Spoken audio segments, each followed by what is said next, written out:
গ্রামের একটি ছোট্ট বাড়িতে থাকত ৭ বছরের একটি ছেলে, নাম রায়হান। রায়হান খুব হাসিখুশি আর খেলাধুলা করতে খুব ভালোবাসত। তার সবচেয়ে প্রিয় খেলনা ছিল একটি লাল রঙের বল। আর রায়হানের ছিল একটি মিষ্টি পোষা ছাগল, তার নাম মিঠু। মিঠু ছিল খুব দুষ্টু, কিন্তু রায়হানের সবচেয়ে ভালো বন্ধু। একদিন বিকেলে রায়হান উঠানে খেলছিল। সে তার লাল বলটি আকাশে ছুঁড়ে দিয়ে ধরার খেলা খেলছিল। হঠাৎ বলটি গড়িয়ে গড়িয়ে উঠান পেরিয়ে ঝোপের ভেতরে ঢুকে গেল।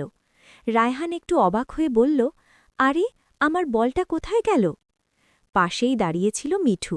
সে ম্যাঁ ম্যাঁ করে যেন বলল, চলো খুঁজে দেখি।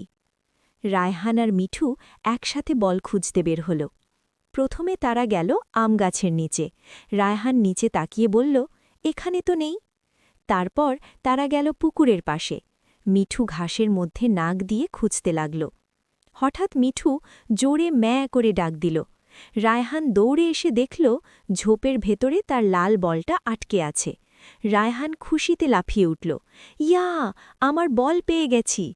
সে মিঠুকে জড়িয়ে ধরে বলল, ধন্যবাদ মিঠু, তুমি না থাকলে আমি হয়তো বলটা খুঁজেই পেতাম না। মিঠু খুশি হয়ে আবার ম্যাঁ ম্যাঁ করল। সেদিন থেকে রায়হান বুঝল, ভালো বন্ধু থাকলে যে কোনো ছোট সমস্যাও সহজে সমাধান করা যায়।